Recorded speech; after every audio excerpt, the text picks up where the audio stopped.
Hi, good afternoon. I am Dan. I have another one of these videos for you. Today I'm going to be talking about my option strategy versus real estate investing. And if you're watching this video, you probably know me personally, probably know that I've spent a lot of money on learning actually how to invest in real estate. I've spent $30,000. I've flown to Chicago to go look at real estate to purchase. I've done a lot of courses and here. I don't know if you know him, Scott McGilvery. He is the host of Income Property, and I actually do know him. He came to my book launch when I launched my first book. Interestingly enough, it's on how to buy a car. But yeah, I just want to show that when it comes to real estate, I do have the background. I own a couple of rental properties. I'm gonna be dumping them, so is I prefer trading options. But anyways, I'm gonna walk you through a comparison.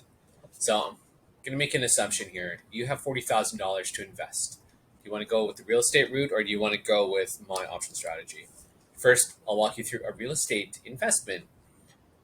$40,000, 20% down would probably get you $200,000. It's a $200,000 property. That's what you would be looking at. Now, if you know what you're doing, you're going to do pretty well. You're going to be looking to buy a house or something, a townhouse, which will cost you which will rent out for about $1,500 a month. That's what I have here. If you get a mortgage, it's going to probably cost you around $1,000 a month. And expenses, here I'm talking about like utilities, property tax, all that stuff. It's probably going to be around $400 a month. Cash flow, which means the cash that comes into your bank account from the rent minus all the expenses is going to be around $100 a month. That's normal actually in the real estate. It's real estate is slow basically. It's you buy a property, the tenant pays rent, most of your money goes to paying for stuff. You get to keep a little bit on the top, but some of the money actually does go to the mortgage. So starting out, about $700 is actually going to go to interest payments, and $300 are going to go to the principal recapture. Now, when I say principal recapture, when you make a mortgage payment or someone makes a mortgage payment on your behalf, part of that goes to pay down the loan. Most of that goes to the interest. The interest, it's gone. It's the bank's profit. But the amount that actually goes to paying down your loan is kind of profit because when you sell the property at the end, you actually get to keep the difference between the sell price minus the loan that you have to pay back, and $300 staying with the loan. That's kind of like profit. It is profit basically. If you can sell the property for somewhere close to where you bought it for. So $300 a month. This will go up after a couple of years. It'll probably be around 400, 500. The interest payment will go down to 600, 500. That does take quite a while though. If you take a look at a mortgage calculator, yeah, $300 is going towards the debt itself, and $700 is going towards interest, at least at the start. And 3% yearly interest appreciation all across the board. On average, properties appreciate 3% per year. It's a general number. $6,000 here, that's on the entire $200,000. That's not on the $40,000. So that's actually, if you can probably multiply this by five, so this 3% times five is what, 15? It's actually 15% just on the appreciation alone if you're following the average 3% per year. So, anyways, I'm doing the math here, and this is generous. This is if you're doing well, if you have a lot of experience. If you're this guy, well, this guy would probably do a little bit better. But most people with good experience will get these numbers on that property. So it's 100 times 12, which is the cash flow. $300 times 12, principal recapture, so going towards the debt, and $6,000. And this is not how I like to do it, but this is kind of truth I'm going with here. So 6,000 a year, $10,800. So you put down $40,000. Your profit, which only some of it's actually cash. Only this $100 is cash, but your profit is $10,800 a year. That's what you're looking at. This will go up over time gradually. Okay, enough about real estate. My option strategy that I have outlined in the first three videos in this series, probably going to be video 4 or 5. I'm going to take the same $40,000. Remember, you've watched my other videos. If you're not sure how I got to this, $3,000 a weekly position. So this means you're doing 13 positions a week if you have $40,000. Remember, the maximum loss that you would take on a $3,000 investment outlay using my strategy is around $1,300. And if you're not sure how this is arrived at, go watch my previous videos. If You do not touch your account for 8 weeks. If you just don't log into your account for whatever reason, and Corona crash happens and it stays, not market rounds and back, you may lose a little bit more. That no, you may no. That's your $1,300. That is your max loss. Sorry, I said that wrong. This is your max loss. If you get hit by a bus, you don't touch your account. $1,300 per $3,000. So if I were to take $1,300 times 13, your maximum loss is $16,900, and I'm not even kidding. And I'm pretty sure I explained this in the other videos. But anyways, go back to real estate. I don't know, if you get foreclosed on, you might lose the entire $40,000. But if Corona crash happens and stays, and you make all the mistakes that you could possibly make following my system, if the worst thing happened, you didn't touch your account, this is the amount that you'd be looking at losing. Okay, expected profit position per position, $20 per $30. I'm using $20 because that's a very, very conservative estimate. I've been seeing $30 plus, but I'm going to use $20 for the sake of this argument. Weekly profit, $20 times 13, so 13 positions a week. Remember that. $20, that gets you to $266 a week. If you multiply this by 52, 266 times 52.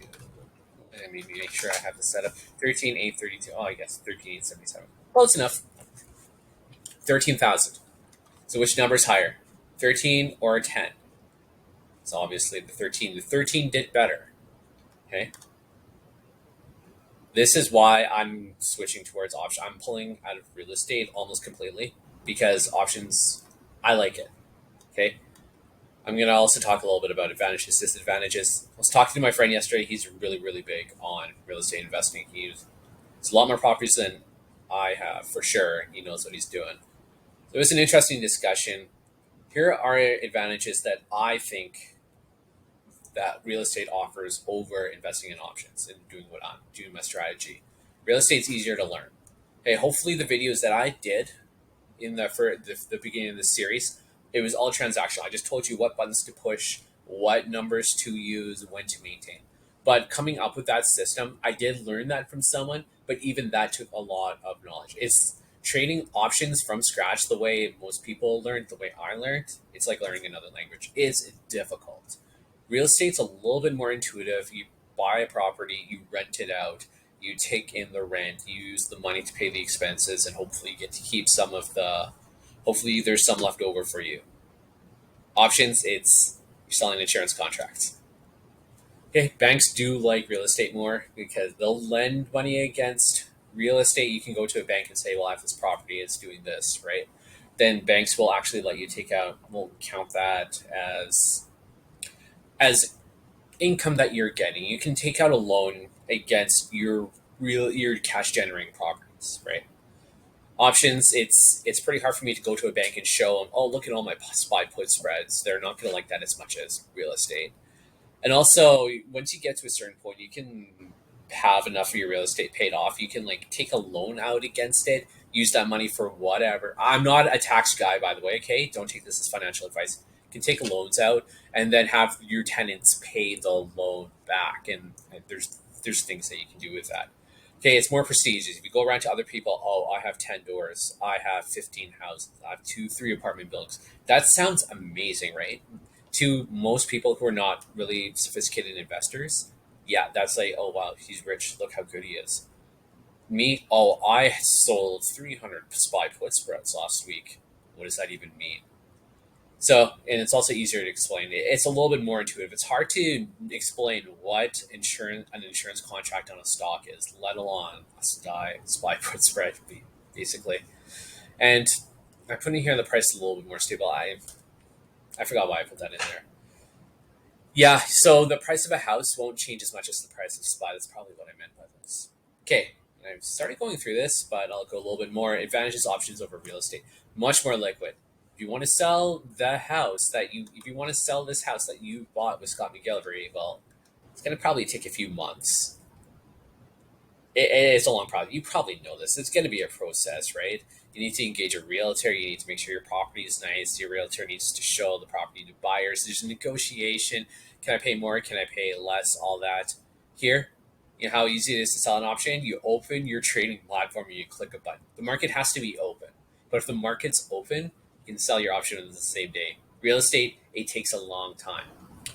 Also, options can be sold pretty much at the price that the contract was opened at. So if I opened a contract at, I'll actually launch this at the same time. I'll try explaining it too. If I open a position and I take in a 65-cent credit, hopefully you've watched enough videos so you know what I mean by say I take a 65-cent credit. Then if I were to close it right away, I were to have buyer's remorse, then the most I would lose is like $2, $3 per option spread. If I had buyer's remorse of buying a house, it's not $2 or $3 per spread. It's not, yeah, it depends how many contracts you have on.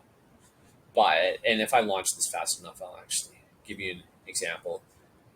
If, yeah, real estate, you probably know this. You take out the loan, you take out the mortgage. You're trying to sell it right away. I don't even know if a bank will let you undo your mortgage or how long that's going to take. And you need a buyer too. So, and I already explained this earlier. The absolute worst case scenario in the options world, the most you could lose is $16,900. I think that number matched what I did earlier. But worst case scenario with your income property here, you could get foreclosed on if you don't touch it for 8 weeks. You stop paying mortgage payments. Bank's not going to let you get off that easily. Here, this is almost loaded. Otherwise, yeah, that's all I have for this video. I just have some dead airspace while I watch this platform load. But I do think you get the message though here. I think you know where I'm leading a little bit here. Real estate versus options trading. Let me give a look at that. Okay, there, it's loaded. So, and this is not, don't think anything. This is not my strategy. Okay, I'm just showing you how easy it is to undo a trade that you did. So I'm just gonna do that, whatever that is. Okay, I'll take in a 36-cent credit, submit the order. Go back here. Okay.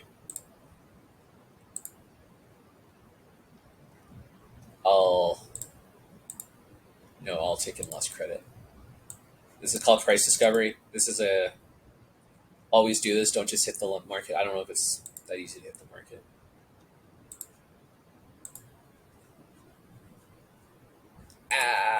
It's not letting me override transmit. Come on. Okay, you know what? I'll go with that. Order cancelled. I'll see if I can find one which has. This is just demo mode. Okay, just trust me. When you're trading live, there's a lot more liquidity on this. Okay, this is. I'll just do this. Whatever. I just need to put a position on. That's all. That's all I'm trying to show you here. Okay. So I'm trying to sell something for. I don't know why it's doing that. Order cancelled. Okay. Sorry, this is a really bad example. I don't want to do this with like a live account. But as you can see, I'm clicking buttons and I'm hitting it. It's a lot easier to get out of position trading options, trading stock, than it is trading real estate. And I guess that's all I have for you now today for this video. Let me know if you have any questions. Let me know personally. You know how to get a hold of me if you're watching this video. Otherwise, enjoy the rest of your day, and I hope you found this useful. Bye for now.